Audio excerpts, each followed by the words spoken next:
My name is Tony Villamil. I'm Dean of School of Business. Together with our faculty who's here, colleagues from St. Thomas University, I want to welcome to my left Pedro Capo, the Chief Operating Officer of Dorado Furniture, very successful furniture company that started as a family-owned business, and they're still a family-owned business.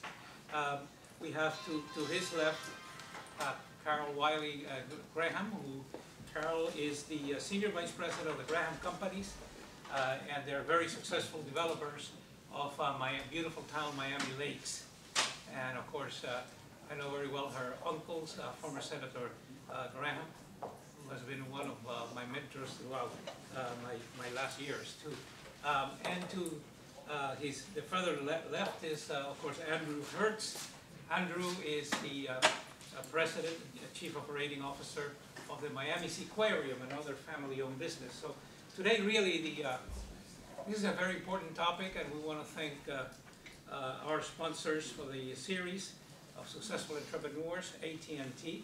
This is our third series under the sponsorship of AT&T, and we appreciate very much their support, and that's the reason we have the ability to be able to conduct this very important lecture series in entrepreneurship for our students. The topic today is the multi-generational family business, successful family business.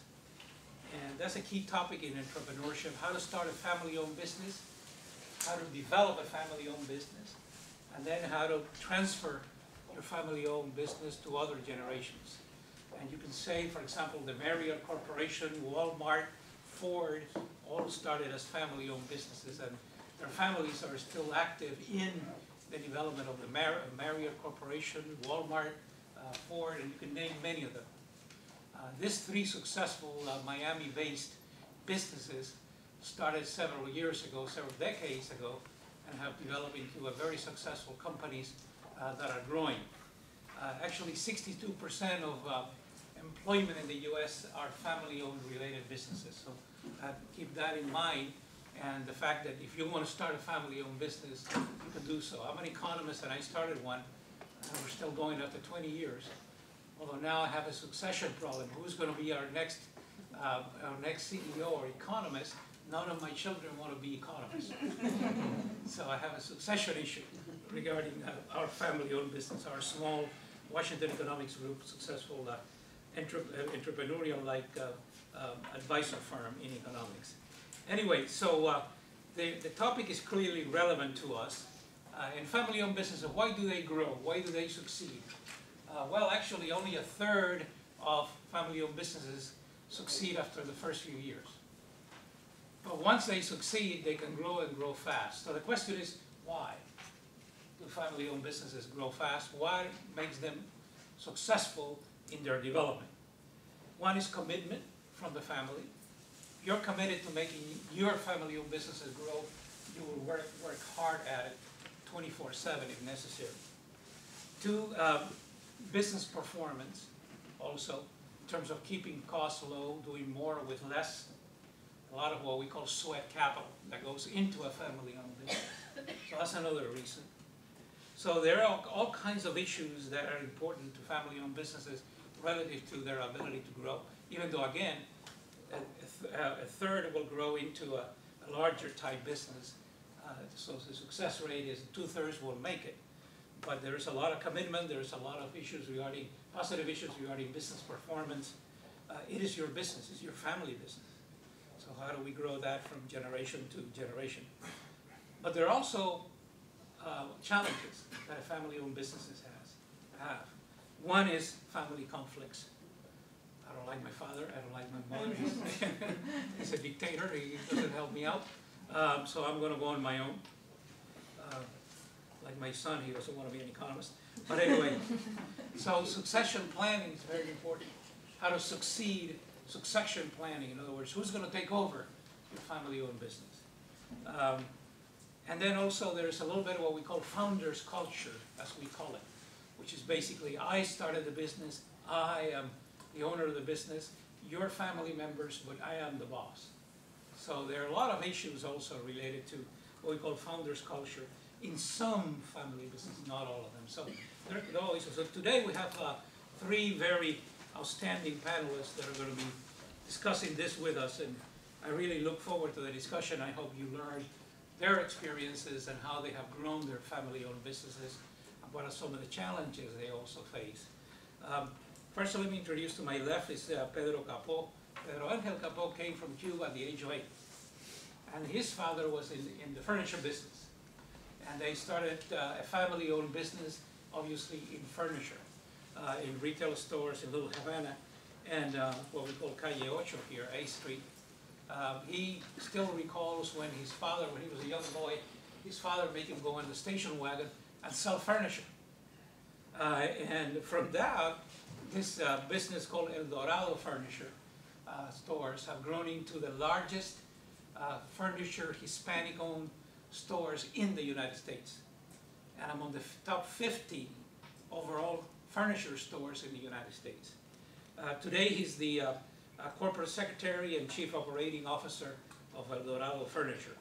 So I'm very happy to see him here today with us, and you can find the bios in the program that you have. So I'm not going to read all of that, but just give you some highlights of their career. Carol Wyllie Graham is the senior vice president at the Graham Companies. She started the career with the what was called then the family will call the Sengra Corporation, now known as the Graham Company.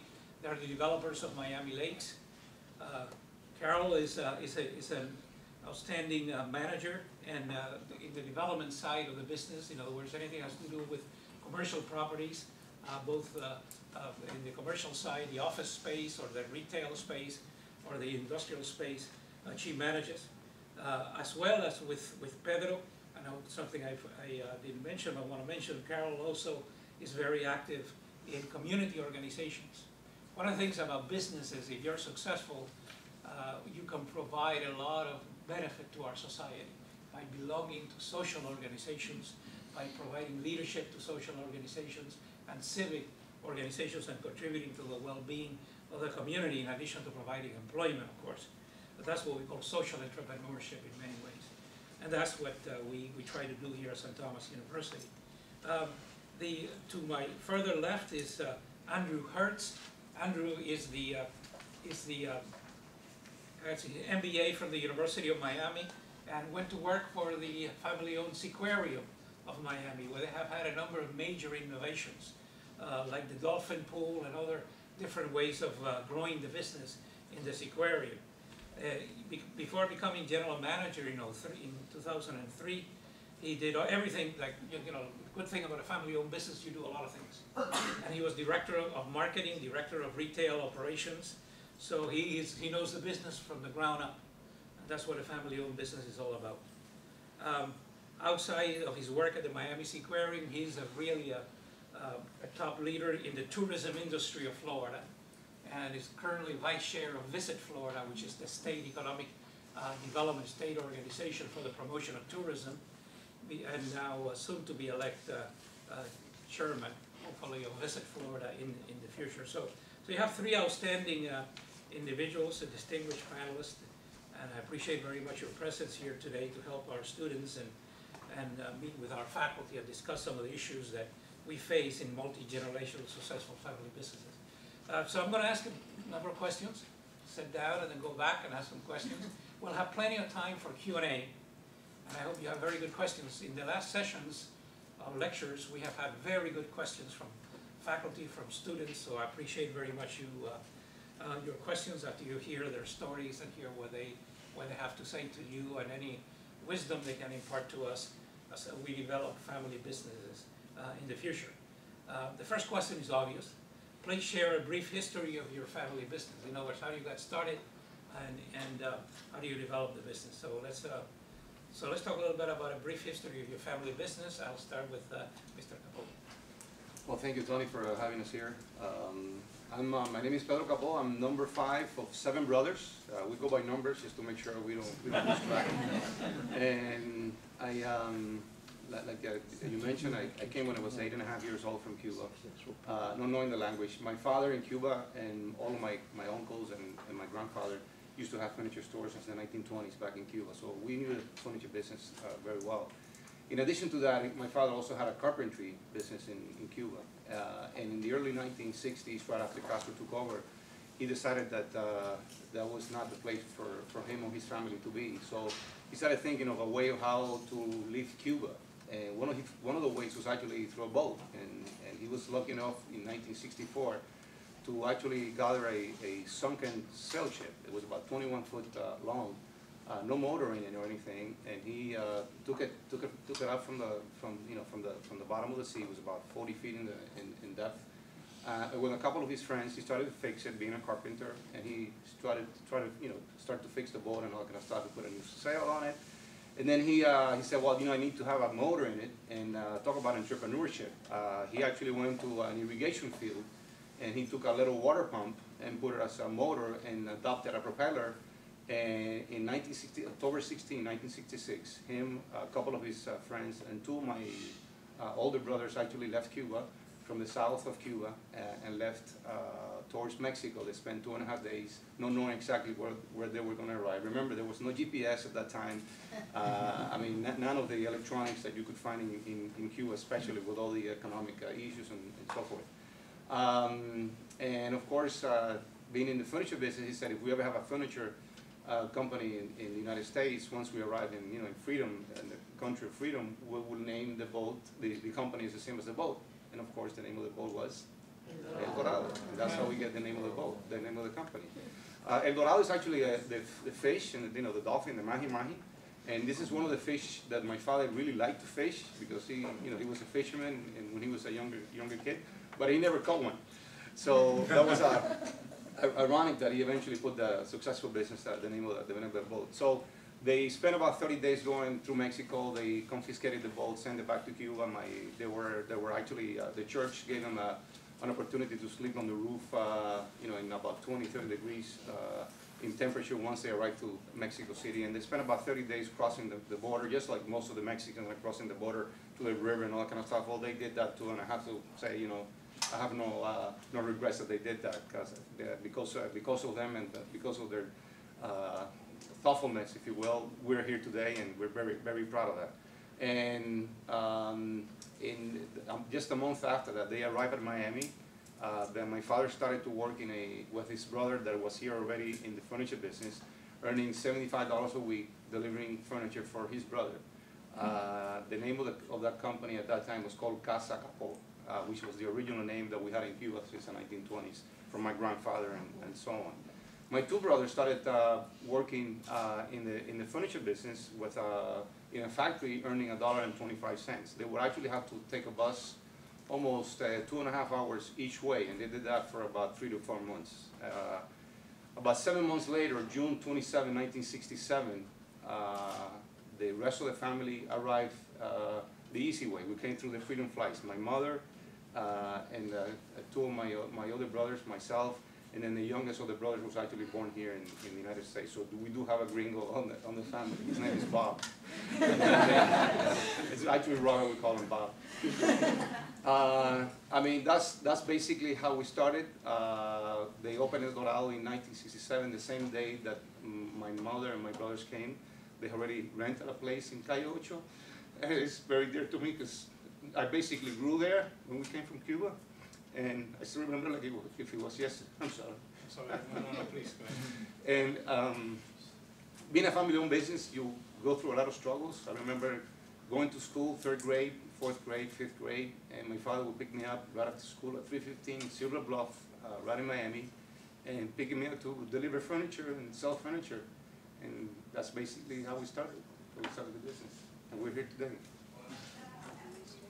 And today we have 12 stores, and you mentioned we're the #1 Hispanic furniture company in the United States. And by the way, something that if you take anything out of this, I'm sure that the rest of the panelists have really interesting stories, but at least to inspire you that you can do whatever you want in life. My father passed away 3 years ago. He went to 3rd grade, that's all he went to. He never spoke English, not because he didn't want to, but because he couldn't. He came when he was 41 years old, and he had to make a living and work very hard to feed his family. So it was a very daring you know, transition from coming to a country, not knowing the language and not knowing exactly what was all about. No capital, everything was earned from the ground up. Nobody gave him a dime to say, here's because you're a nice guy and so forth. We did get a $10,000 grant about a year into being here from the Small Business Administration, which we paid back in about a year and a half with interest, and it was probably the best thing we ever had. Thank you. Yes, most of the brothers. Thank you. Well, we're trying to make it short, I guess. So Key stuff. yeah. We have all of the family members are in the business. There's about 12 kids that have been in the business on and off. And we run the business very professional. We run it as a corporate, a multi-billion, not a multi-million, but a multi-billion-dollar corporation as far as the business is concerned. That's why Dorado has been #1 Hispanic furniture company in the United States for many years, in the top 50 from all 44,000 furniture stores in the United States. And we also run it as a very, very, very tiny business at the same time. And that is because of the family enterprise. And that family enterprise is what makes us run it very small. And we could argue all day long for months, you know, how do you run a multi-billion-dollar company and you run it small? The bigger you are, the smaller you have to run a company. If you ever forget what brought you where you are today, you are doomed to fail 100%. So, Thank you very much. anything else? Help me out. I had a little bit of a preview of this. Carol, same question. Please share a brief history of your family business and any other concepts, please. I'm the third generation. So my grandfather, in 1921, was hired to come down to South Florida to run the Pennsylvania Sugar Company's sugarcane operations. At one time, the Pennsylvania Sugar Company owned a large portion of the land from Lake Okeechobee down to the Keys. And they had trouble managing it from afar, and they wanted somebody here to be hands-on who was a good manager. I don't know why they got my grandfather. He was a mining engineer in North Dakota, but I guess he managed miners, which you could relate maybe to farm workers in terms of the type of people, hard-working people that you have to motivate. But he came down here in 1921 and established himself on a houseboat on the Miami River, and began to run the sugarcane operation, which also grew truck crops, vegetables, and had a dairy because at one time it employed about 2,000 people, so they had to feed the people as well. So they had a dairy to feed the employees as well as growing the vegetables in between the sugarcane stands. Throughout, those of you that know South Florida history know that we had some very severe, people talk about them being the worst hurricanes, right up there with Hurricane Andrew, or even worse because we didn't have all the capabilities of recording the strength back then. Happened right in the mid-20s. So they would have a good crop, and a hurricane would come and wipe them out. And of course everything would get flooded. We were out in what was at that point really the Everglades.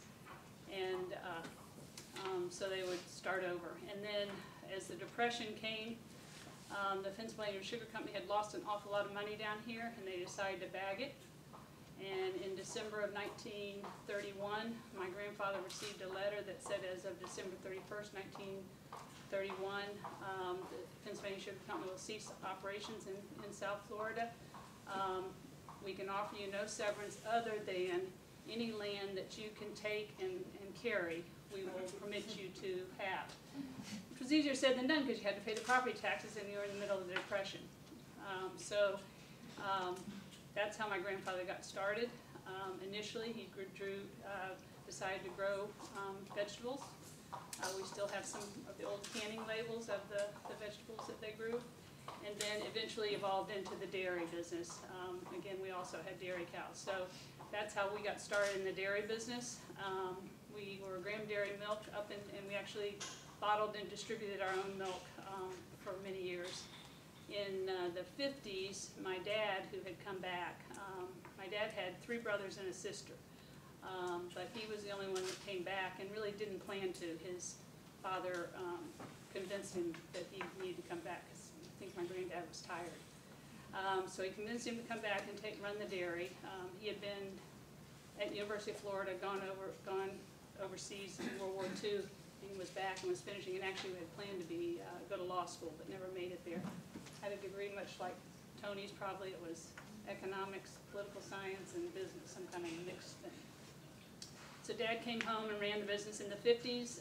He decided that we definitely were not making any milk in the distribution business, so we got out of that business. We continued to have the cows and milk the cows, but we sold our milk to a co-op that actually my father helped create with the Florida Dairy Association. And as for those of you that have been here a long time, you know that if you drove really from mid-Broward County all the way down to South Dade, along where the Palmetto is right now, that was all dairies. You looked everywhere, they were all cows. Dressel's Dairy was just west of the airport. Used to go out there as students to see get cows milk and stuff like that. They had rides and things. But as the city, or as Miami-Dade County grew west, most of the farmers decided to sell their land to developers, and they moved their dairies up into Central Florida. My grandfather actually was moving along that track when my father decided, had a number of influences, but decided to try to develop it ourselves. So he talked my grandfather into doing that, and at that time, my granddad actually had a contract to sell quite a bit of the property that's now Miami Lakes to a cemetery. There's now a smaller cemetery there now, but they went in, they convinced them to take just the smaller part, and we got the other land back. So in the 50s, we went and found a very good land planner in Washington, D.C., and helped design our what we call as a concept of Newtown Miami Lakes. And Newtown concept was a post-World War II development concept that occurred in Europe, where after the war everything was devastated and everybody was rushing to the cities, and they didn't have housing. They needed to, so they decided to come up. They went out and started building cities outside of the major London and in different areas of Europe, and created a full city, with a town center and business parks and stuff like that. So that was the concept of what we wanted to do. It's kind of a live, work, and play development. So we started and opened Miami Lakes in 1962. Went through some tough times. At that time, that land that is now Miami Lakes was owned by the different brothers and sisters and my grandfather. And we didn't have the land, we didn't have the company didn't have the funds to buy the land, so my dad came up with a program of how to buy it by, we had options on all the land, and we would buy it over time, and we paid rent until we bought it, and then it was a 10-year note to pay off the property. And he determined that he didn't want to create any squabbles amongst the family, so rather than say, well, the shopping center is going to be here, so that's worth more, so your land's worth more, we're going to pay you more. Everybody was paid the same for their land, whether it was going to be residential, parkland, a business, or a retail site.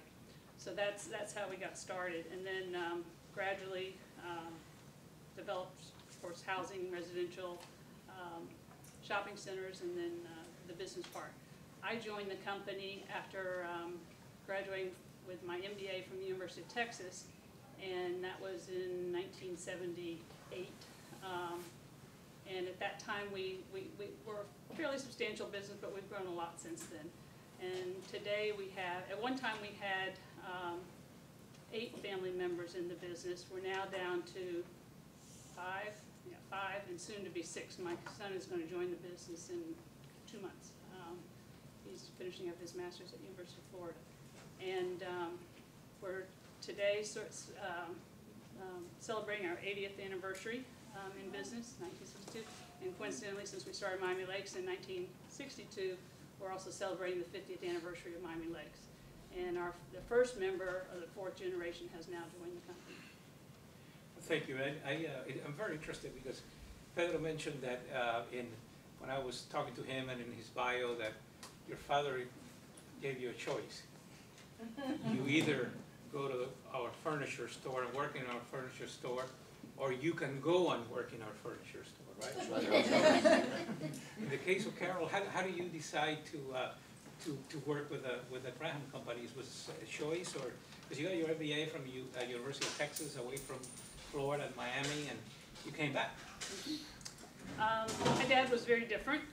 My dad was very diplomatic, very open-minded. He, at one point, I think it was when I was in grad school rather than when I was in, might have been when I was in undergraduate school, maybe my senior year at Tulane, he sat me down and said, you know, you have a lot of potential, you can do whatever you want, but I want you to know that there is a position here at the Graham Companies if you want to come back. And at the time when I went to get my master's, I wasn't sure that I would come back, but University of Texas program is a 2-year, very long program, year-round. And I began to watch as people interviewed and for positions, and of course out in Texas it was primarily oil and gas and banking. And I began to see the jobs that they were getting, and what I realized was that if I went to work for one of these big banks, I might have an opportunity to go spend a little time in New York and then go somewhere else, or one of these oil and gas companies. I was going to get pigeonholed in a place where I was going to be doing pretty much the same thing day in and day out. Whereas if I came home to work at the family business, we were small enough that I would have the opportunity to get involved in all aspects of the business. And I think that's really what became the selling point, other than obviously I was familiar with it and it was you know, something I was interested in, but I saw it as a great opportunity for me. That's terrific. So you see both of them very successful business executives, and both came through a different route, but the same type of business, different circumstances to it, everything. So, Andrew, please, now your turn. You could tell us a little bit of history about your family-owned business, the Seaquarium, and well, the parent company of Miami Seaquarium is a company called Womeco, and Womeco's been around since the 20s. And the story of Womeco is not even the story of my family; it's the story of the Wolfson family. And so Mitchell Wolfson in the 20s founded Womeco, I believe it was 25, and it was the Wolfson-Meyer Theater Company, so it was live theaters and it was entertainment. And 1949, television comes along and he invests in WTVJ, the first television station in the state of Florida. And 1954, Miami Seaquarium, independent of Womeco, was started by a group of people who were very interested in the oceans, very interested in the animals that were out there, and thought that there were a lot of people that would share that passion. 1955, my father graduates from the University of Miami, goes to work at Womeco as a junior accountant.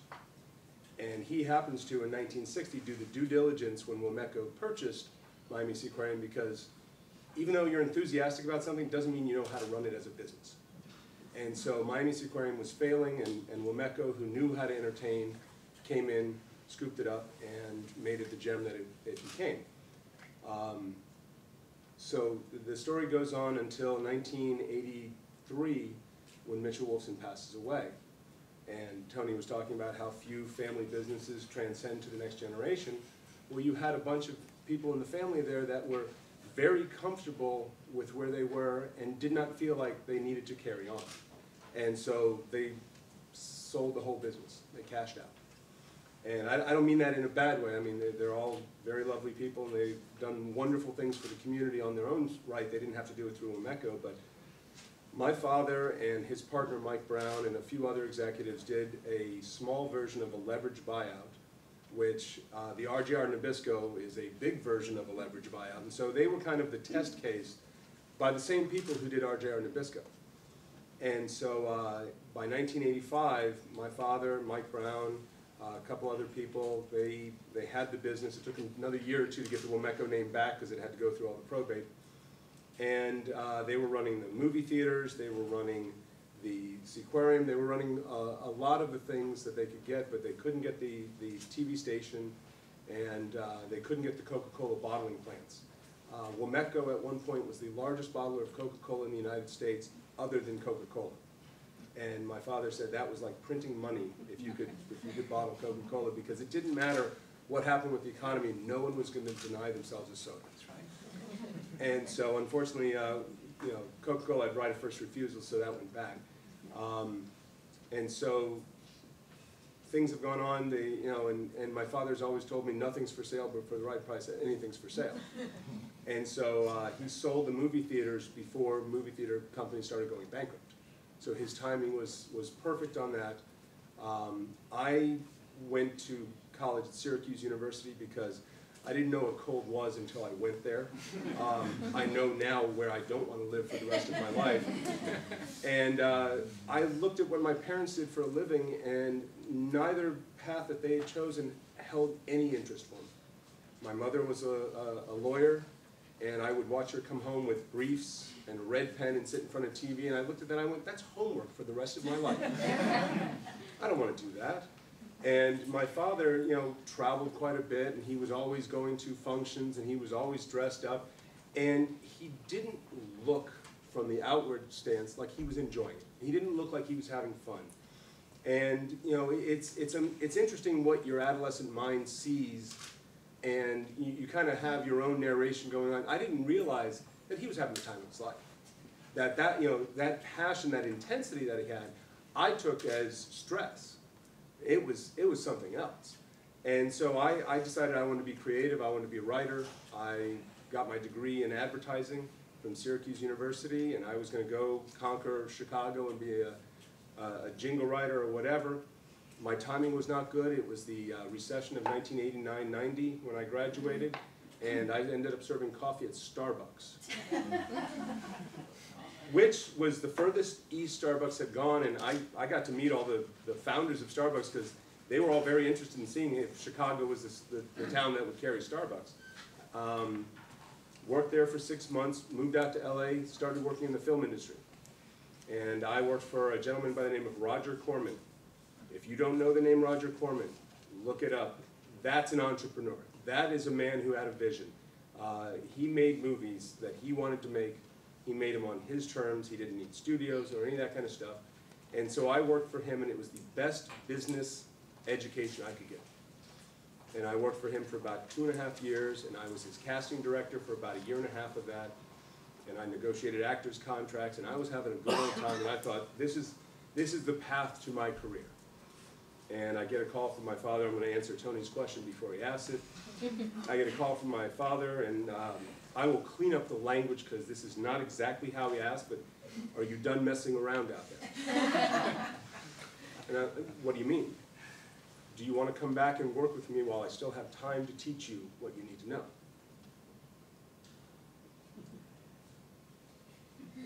Let me think about this. And so I thought about it, and I went to work for the next few days, and I kind of looked at the path that I was on, and I looked at how little my paycheck was, and because the thing that I learned in the film industry, if it's something that you really want to do, they don't pay you well for it. The jobs that you don't want to do, being a garbage man, they pay you well because nobody wants that job. And so, you know, it's the same thing with dolphin trainers at Seaquarium. You know, if it's something that 1,000 people want, you know, supply and demand means it's not going to pay a lot. So I wasn't making much out there, and I said, you know, I don't have a business degree.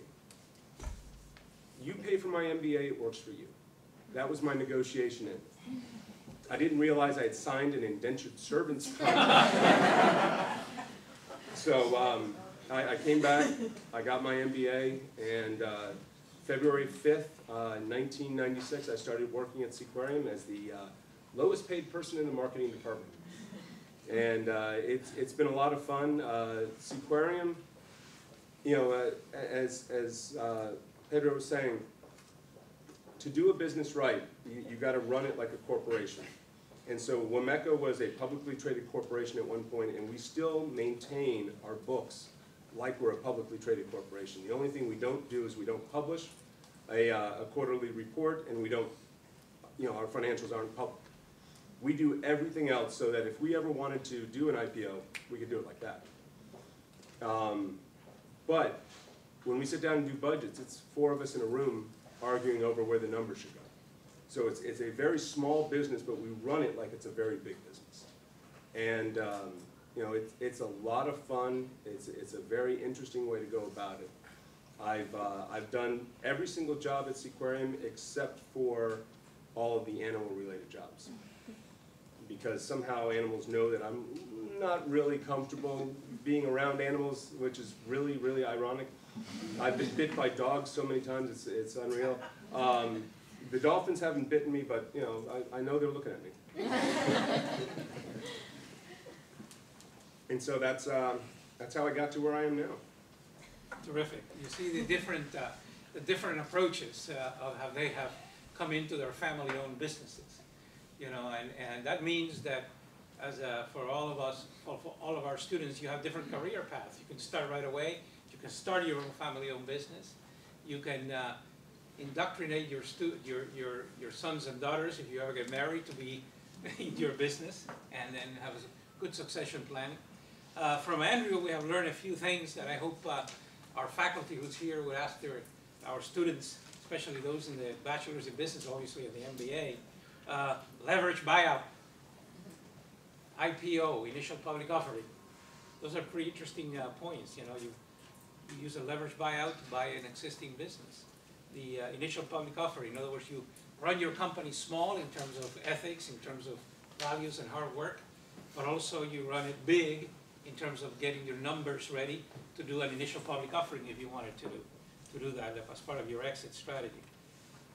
We also learned about supply and demand, right?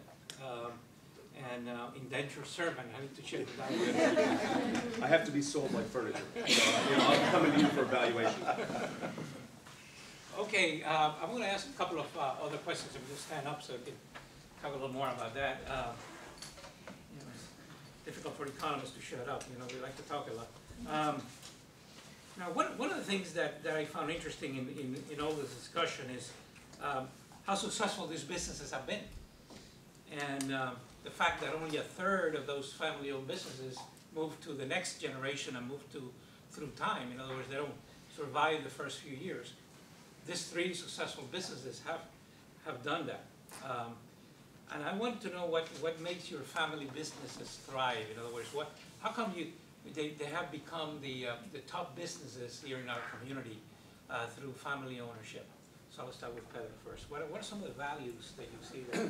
Well, the advantage of being in a family-owned business is, and you mentioned this, the sweat equity that you put into the business, and it's never ending. I remember being, going back to my childhood and delivering furniture in Christmas time, the 24th, 25th of December, 31st, being at midnight in somebody's home delivering furniture or going to a customer's home or something like that. And that was the ethic that we brought all of ourselves into it. Now, it's a little bit different when you have to hire an employee outside of the family and start to implement those kind of ethics and so forth. But there's a few sides to that. First of all, one of the things that we were taught very, very, very young in the business was, first of all, don't think about volume, don't think about profit. Think about the customer that you're serving, one customer at a time.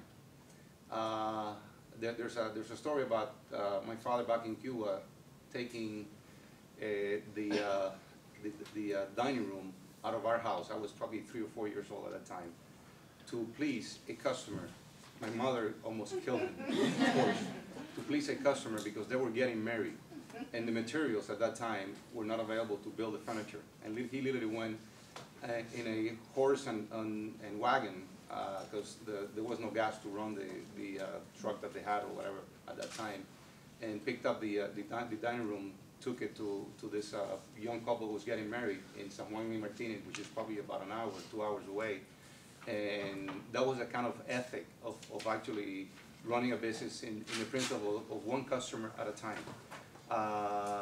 Volume is very important, but in addition to serving the customer, one customer at a time, it's not volume, it's actually making a profit. There's so many companies that go out of business and they're doing $1 billion in revenues, yet when they look at their balance sheet, for whatever reason, because of the IPOs, because of the salaries, the expenses, the lavish expenditure on management or executive, and they don't look at the bottom line.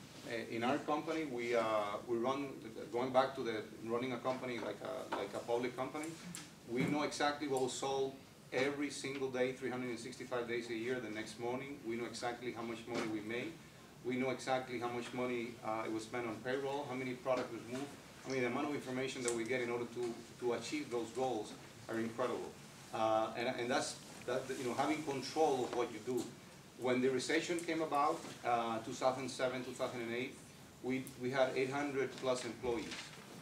Our sales were down from one year to another almost 35% from one year to another. The following year, we had 800 plus employees. We didn't ditch one single employee. We didn't took out one single penny out of their salary. We didn't took out one single benefit out of their benefit plan. We didn't took any hours. We did take out of the 3 flavor coffees that we had in the lobby, we took out 2 of them, and we only left 1. We look at the things that were not going to hurt the number 1, our employees, and then number 2, our customer base. We increase our training, we increase our cross training. So this is the kind of things that you can do on a family basis, like Andrew mentioned. You don't have to go through a board to say, oh, how do we do?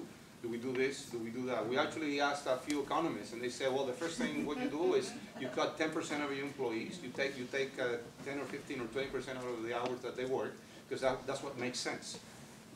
Short term, long term, we have now the best employees in the world, because they remember that as something that we did out of our own will in order to survive and be with them. Now, mind you, if I would have changed my car and gone on vacation and told everybody where I went on vacation at the same time, that didn't make any sense either. So I didn't change my car for 3 years, and my brothers didn't change their cars in 3 years. So there's a whole thing, kind of things that you can control once you're in a family environment, different than you're in a business. If there's an executive and he's making three digits a year or whatever, in commission salaries, whatever the case may be, the mentality is totally different, because they don't know if they're going to be there tomorrow or not. In a family business, you know that whatever you do, even if where you park, where you eat, where you go to vacation, every single thing that you do is important. And you don't want to shortchange yourself either. That's not the point either. You want to enjoy life and benefit from the success of life and what life has given you. But at the same time, you don't want to rub it into your employees, especially when you're in a family environment. We greet everybody like if they were our family. There's always one question at the end of every single interview. Now, I might be rumbling along on some other things, but and the last question, I don't care how good your resume is, I don't care how good you look in physically, I don't care how good your interview is. There's a last question. Last question is, would you invite this person to have dinner or lunch right now with your family at home? If the answer is no, he's not hired. We do not hire him or her. It has to be a yes. You can't even think about it. If you just doubt that the person is not going to be the person you want to have in your home, then he cannot be hired. And that takes a long time to achieve. But that's part of the things that you can say in a family business. You can wake up tomorrow morning and say, you know, I want to implement a system, I want to do this, that, or whatever. And not because you want to impose it into people, you have to actually let them know that, to inspire them for them to accept it. So. Thank you. No, thanks. I just want to clarify, I was not the economist. That was good. Thank you. That's very good. Carol, you want to talk a little bit about success and your business? Why? In a family business, and I don't think you realize it, but as you grow up in that business. You live it. Our family vacations, it didn't matter if we were at Disney World, we were looking at design concepts and, you know, or whatever. You're enmeshed in it. I didn't realize it, but we did the same thing to my kids, because now my son, when he talks about why he wants to join the business, you know, he talks about the dinner conversation as he grew up and what he heard and how he got interested in it. So you kind of grow up in it, and I was fortunate to have a father who was a fairly unique patriarch, and you have to remember he had 2 brothers and a sister also, none of whom worked in the business other than my Uncle Bob very briefly before politics. So he realized that in order to, and everybody had, you know, equal interest in the business because they had the land that became Miami Lakes and the shares of the stock.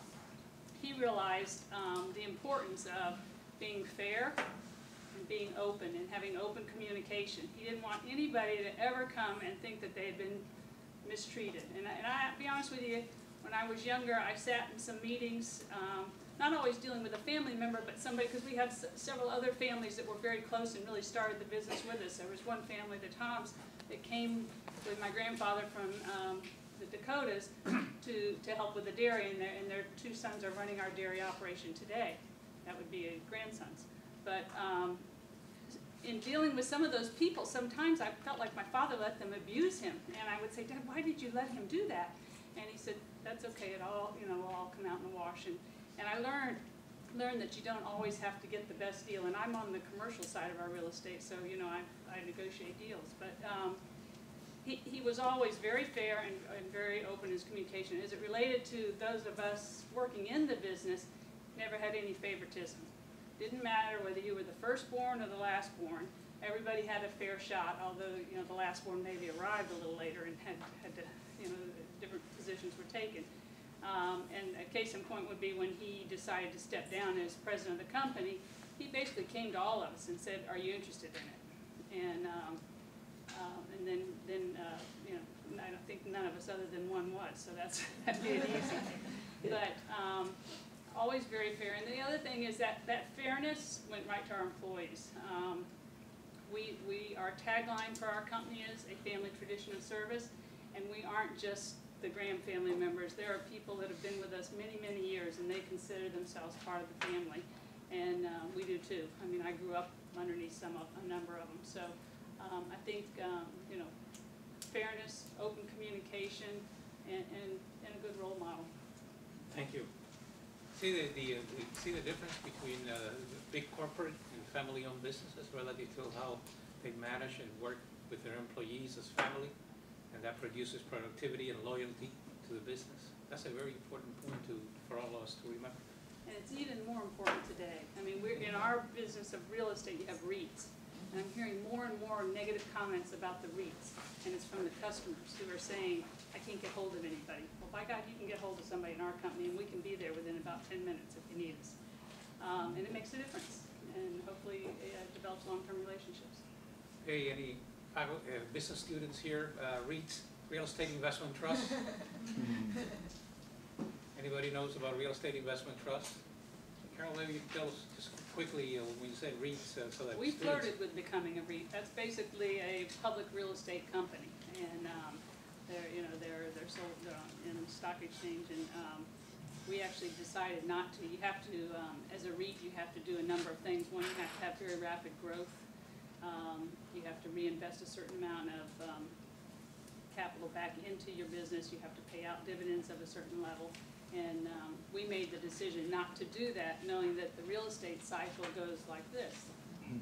And we couldn't quite figure out how it was doing this. You're going to do that growth that they required. So, yeah, we were a little bit more. We're fairly risk averse, particularly for being in the real estate business. But we opted not to become a REIT. Andrew, please. So much of what they've said rings true to my feelings of what we do. I have worked at Miami Seaquarium for 17 years, and out of 225 full-time employees, there are 30 that have been there longer than I have. The woman who is our finance director, this fall she'll be with the company 41 years. And so when you talk about engendering loyalty, these people are part of the family. My first job, and I kind of skipped over this before, my first job when Womeco was still the bigger company, Mitchell was still in charge, I, at 15 years old, had to get a waiver so that I could work. And I went to work when I was 15 and I was 16 and I was 17 in the mailroom. And you talk about seeing how a company works from the bottom up. You follow the mail trail and you see who's sending memos to who and who's yelling at who and all that kind of stuff. It's always interesting, but what that means is there's a bunch of people that have been there that remember me when I was yay hot. And if I don't remember them, they'll remind me that I was yay high the first time they met me, which is humbling at times. It keeps you certainly modest. And the concept of you don't want to do something extravagant when the business is not doing as well absolutely rings true, and I completely agree. I did not change my car for 8 years. Right when I was thinking about it is when the economy did that, and I said the last thing I want people to do is see me driving a new car, because everyone knows where I park. And that's the wrong message to send. And so,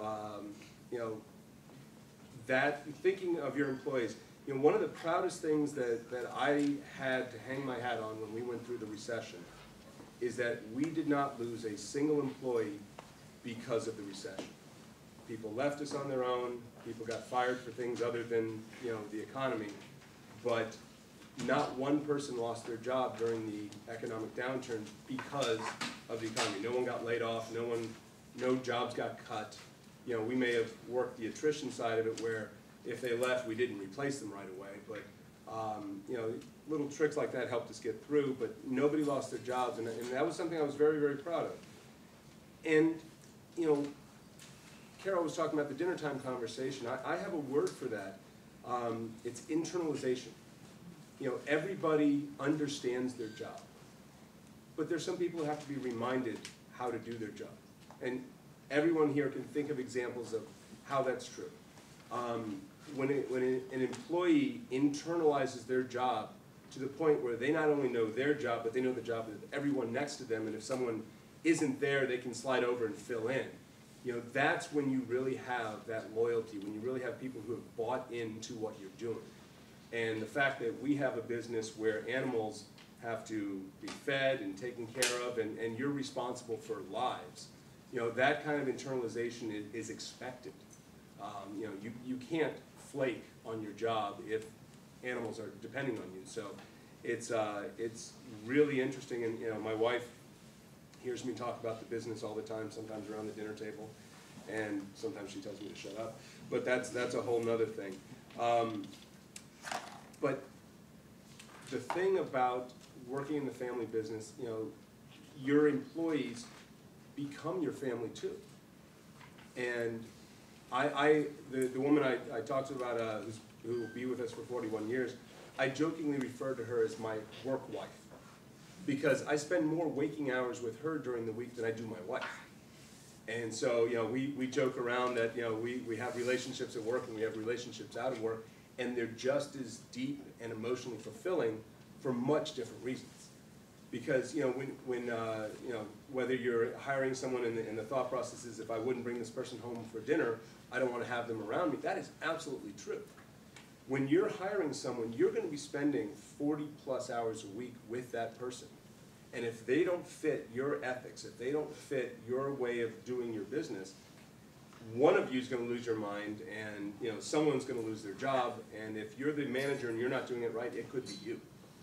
And so, you know, I completely echo everything they say. I can see it in my own experiences, and I joke around all the time. I didn't have this gray hair when I became general manager, and my joke has been heavy as the head that wears the crown, because having 225 employees, every single one of these gray hairs has a name on it, because you worry about them, you worry about their welfare, and then you worry about if they're going to screw up and cost you something, whether it's business, whether it's, you know, opportunities, whatever. And so there's just, you know, if you're not worried about your company, if you're not worried about your employees, you're not paying attention. And so I wear the gray hair with pride. Friends of mine who are my same age are jet black hair, and they, you know, you can cover that up. I'm like, no, there's no reason. It's earned. Thank you. And you can see that human resources are critical to the success of family-owned businesses, and the way you treat your employees, that means a lot to your company. So I think that's a very important point. Now I'm going to just briefly one question, and then we'll open up for discussion. But I'm interested. Your chief operating officer, your senior vice president in charge of your properties, your general manager of the Seaquarium. So if you had one in your job, just put yourself in your current responsibility. What is the biggest challenge that you're facing in your family-owned business, given your responsibilities? Well, just one? What? We could stay here forever. But. No, you know, it's let me put it, and you mentioned it's human resources. We're constantly asked, being a family-owned business, we're 7 brothers, so they ask us, well, you have 12 stores. Who's running each of the stores? And they say, you know, we decided a long time ago that if we were going to grow as a family-owned business, we had to really put a lot of mechanics in place, a lot of systems and controls in place, and none of the family members run the business. As a matter of fact, I wouldn't want any of the family members running any of the stores, because I can ask more of people from the outside that we train, and we hire them to begin with and train them, than any family business.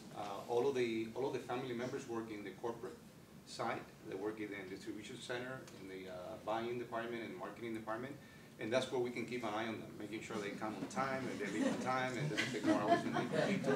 Now, this is the next generation, not the brothers per se, the ones that are running the company.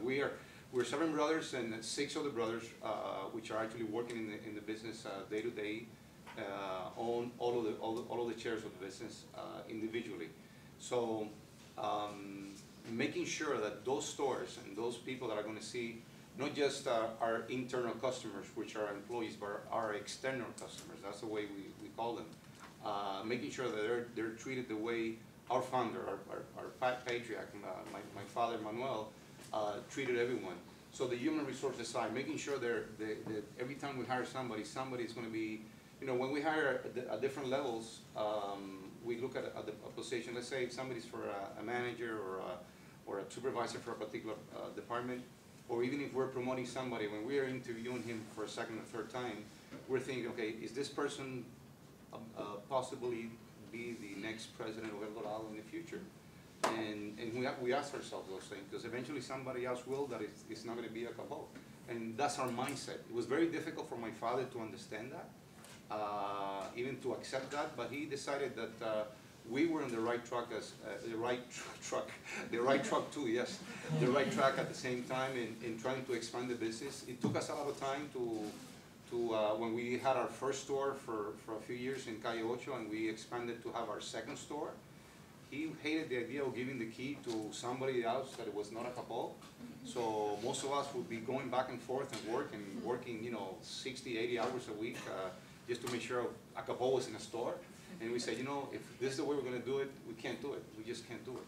When we started to implement the computer system, he wanted to burn the computer system about 6 months into it because he did not understand it.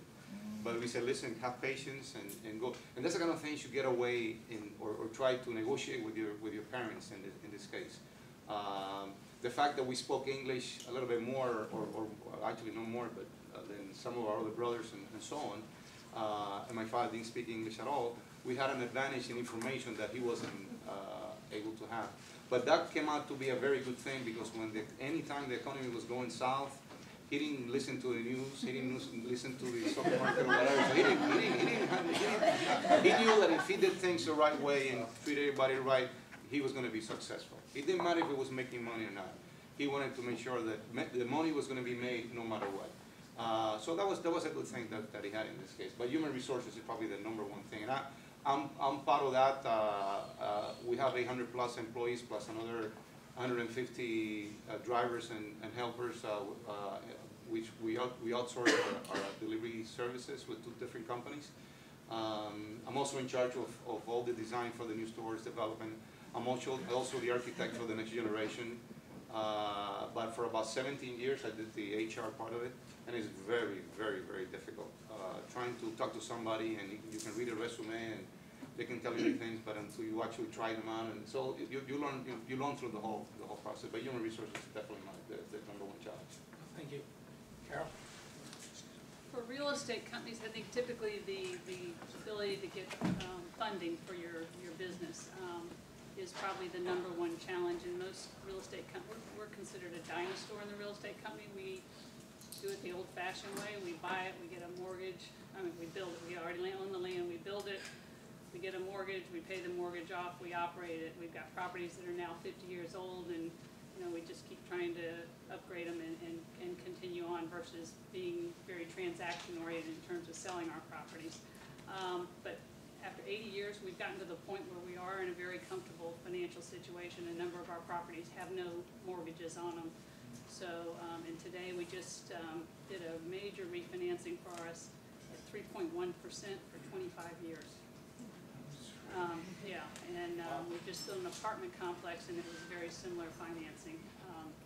So it's been very aggressive if you're somebody who's got low debt in the real estate business. People want to do business with you. So that's not a challenge of ours. I would agree with Pedro, the whole human resource side. And one thing about a family company is that when you are trying to hire a CFO, that can be challenging. And then so for finding the right people from the outside to do your job. And then the other thing is, right now, we are at the cusp of transitioning to the 4th generation. And, you know, there were 5 of us kids that came into the business. One sister decided not to, so 4 of us came in. We have spouses involved. That's why we talk at dinner. My husband and I work together. And this next generation, you know, it's just how we divvy it up, so to speak, you know, and who fits best in what slot. We do have what we call a family council, and we formed that 15, 20 years ago, and it has what we call a family protocol, which is kind of the rules of the game for the business. And the family council's goal is to try to address family issues separate from corporate issues, so that we don't get bogged down in a management meeting or the executive committee of the company on something that's really a family matter. We, as my part of the family, of the Graham overall family, my dad's piece of it, has controlling ownership. We own a controlling portion of the voting stock. So we have what we call a voting trust, and we, my siblings and I all have one vote in that voting trust, even the sister that does not work in the company. So if somebody wanted to sell out to the REITs, they would have to get 3 of us to buy into it. So we each, you know, that was kind of a way to try to make sure we did the thing we wanted to do in the long run, and that everybody bought into it. But that family council has this protocol, and one of the things that we're addressing right now, and we're actually having a family council meeting in May, is the rules for the next generation that may want to enter the company. We talk in our protocol about getting a good education. We don't require, but we strongly recommend working elsewhere first. And interestingly, none of us did that. We all came straight into the business. I did work at Birdine's on the floor when I was younger. But now that I'm seeing both my daughter and my son having worked outside the business, I see the value of that. You know, you can't help but be treated differently if you're a family member. It doesn't matter what your personality is, you're treated differently. When you can walk into the CEO's office and sit down and say, hey, Dad, or Mom, or whatever. So, so we do encourage that. And for instance, my son, who's coming back, he's actually coming back maybe a little sooner than our rules say.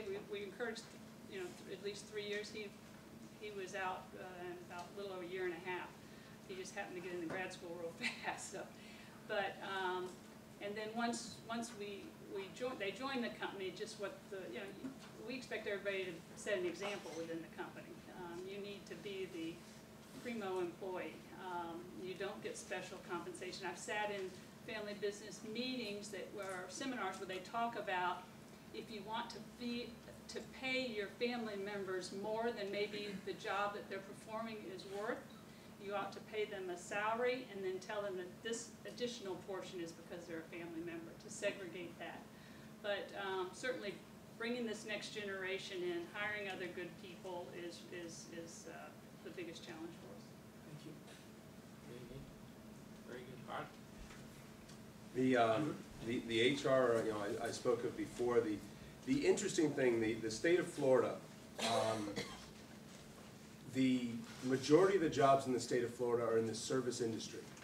And what I mean, if you are not actually out in a field cutting something down, or you're not putting a bolt and a nut together, you're probably in the service industry. So I don't care if you're a lawyer or an accountant or what you're doing, you've got a customer that you have to make happy. You know, she was talking about, you know, having to have someone get her on the phone at any time, whatever. It's the same sort of thing, and so finding people who understand that and who are willing to do that, because, you know, the customer is always right mentality is really great when you're the customer. But when you're the employee and you have to, you know, for lack of a better term, eat it, whatever's coming, it takes a lot of pride to be able to stand there and do your job in the face of maybe someone who's not having a very good day. And so having people who are not ready to give it right back to them, finding young people who are willing to do frontline jobs and get in there and understand what that's all about has been quite the challenge. And so, you know, one of the nice things about Seaquarium is we are a lot of people's first jobs. I can't tell you how many people I've run into that are successful lawyers that are doing something else. Said, you know, my first job was at Seaquarium. I worked in food service. or I was a ticket taker, or whatever it is. And we've been around since '55, so we're approaching 60 years out there. So there are a lot of people who've gotten their first job, gotten their first opportunity, and we bring in we've got Mast Academy right across the street from us, and those are very science-oriented kids. That's what they're there for. And so a lot of them will do internships with us. A lot of them will come over after school or summer jobs or whatever. And it's a lot of fun when you see somebody show up and they are as green can be. And 2-3 years later, they've been there for a couple of years, they go off, and then they're a whole different human being.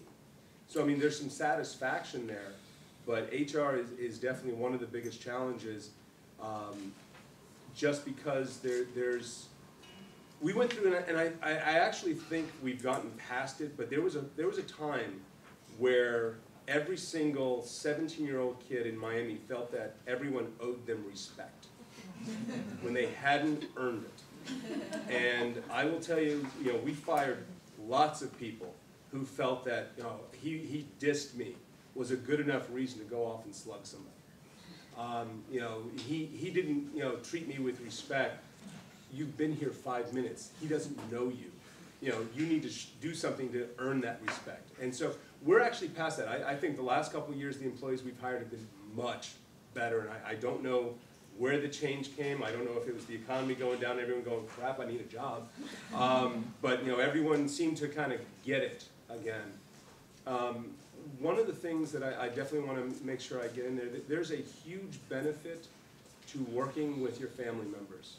Carol talks about being able to walk into the boss's office and not need an appointment.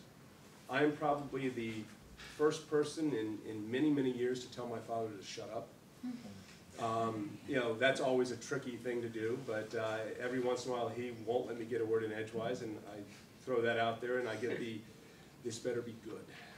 And I don't do it unless it is, but it's always a challenge. But I am very fortunate. I have conversations with my boss that always end with, I love you. And that, is one of these things. Okay, not every conversation is the one I tell them to shut up, don't end that way. But, on a regular basis, it's kind of all of a sudden I'm an adult, and then, I'm a kid again for about 2 seconds, appreciating the affection. And then I hang up the phone, I'm an adult again. But it's really an interesting way to go through your business day. I couldn't imagine answering to a boss where I did not have that kind of relationship. You see, the human side is very important in family-owned business, and any business actually, for success. So I'll open it up now, and first I want to give the 3 panelists a round of applause.